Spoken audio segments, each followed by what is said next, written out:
Good morning, my brothers and sisters. Welcome to episode number 12 in Be With Me in Romans. We're in chapter 3 today, and there's going to be an excellent question. I'm going to title today, Respecting the Question. Here's the question that is asked. Is God unrighteous to inflict wrath on us?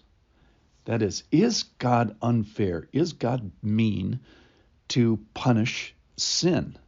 And it's a great question. So the first thing I want to do is respect the question because it's a thoughtful, intelligent question that sinners should be asking before they come to faith, or some people should be stuck on this question.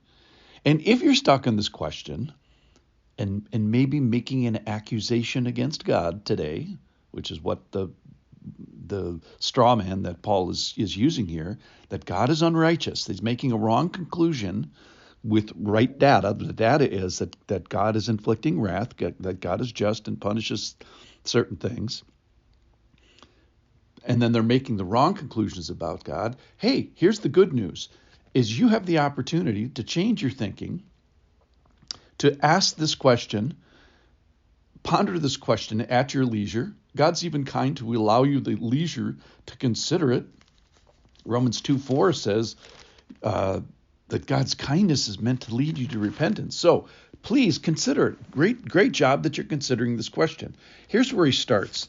He starts with Jewish people and non-Jewish people. He's throwing both under the bus because both are without excuse. The Jewish people are without excuse because of the law. The non-Jewish people are without excuse because of creation, and both find themselves with an opportunity for grace, for God making an offering of grace. So here's the passage here today. He's going to talk about Hesed and the faithfulness of God. Then he's going to get to this question. This is chapter 3, verse 1.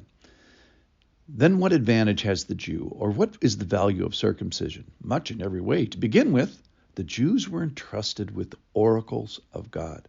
Well, what if some were unfaithful? Does their faithlessness of the Jews nullify the faithfulness of God? By no means. Let God be true, though everyone were a liar, as it is written, that you may be justified in your words and prevail when you, God, are judged. So let me just pause there. So that is just addressing God's faithfulness through his covenant. He's always been faithful to covenant, even though the guy on the other side of covenant, us, has broken that time and time again.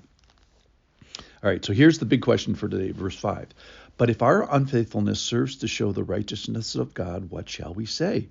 That God is unrighteous to inflict wrath upon us? And then he parentheses here, I speak in a human way, close parentheses, by no means, for then how could God judge the world?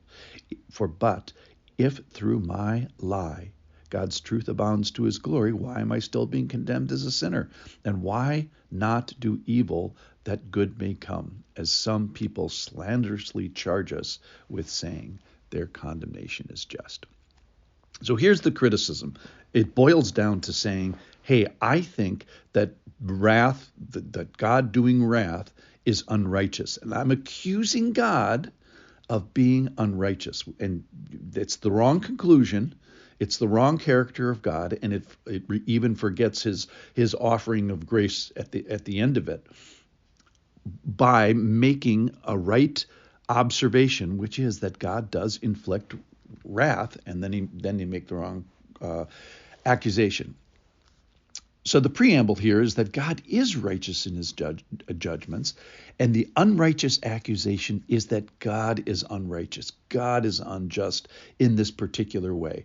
That is, that he is creating us knowing that we're going to fail, knowing that he's a judge, knowing that he has to punish it, and knowing that he's going to inflict wrath. It's basically saying, hey, I don't like that there's a hell. I don't like that there's a need for hell.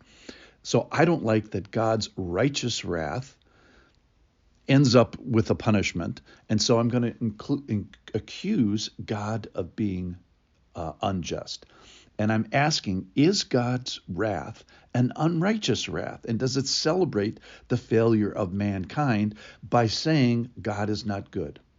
So it's assuming, number one, that God created, number two, that God makes the rule, number three, that God can create or not create, and he decides to create, and he decides to give man free will, and he decides to give every man and woman enough information in creation and in the law to know that they're in need of him, and knowing that he is just, his character is just, but that wrath is going to follow because some are going to make the wrong decision.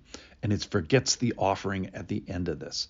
So the accusation here, and it's a great question, is God righteous to inflict wrath upon us?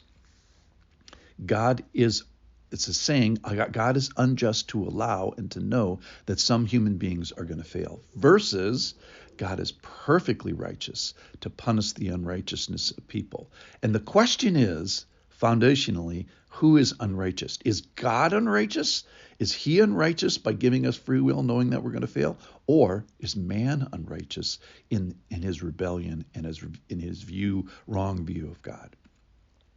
And also forgetting that God makes a way at the end of this. So what kind of a God would make a creation where all who are created are on the highway to hell and wrath? Well, he's a righteous God, but this accusation here is that he is unrighteous. And if you today are finding yourself making that accusation that God isn't good, that God is wrongly wrathful, then you have an opportunity to change your view. Maybe you're the unrighteous one who is rebelling and has the wrong view of God. Maybe he is perfectly right and good and just in his view of sin and judgment, and he has to punish it so that he is rightfully doing wrath. But if I'm righteous and I need an unrest, what if I need a rescue? So if you're asking the question today, knowing at this very moment in time, you're under grace to even consider the question. So he's right, he's patient with you, and the question, hopefully, is leading you to repentance. So I think in its essence, the observation is correct, that God does inflict wrath, God is just, and he punishes evil. The problem with today's question is it's making a wrong conclusion that God is unrighteous, which is not the right conclusion.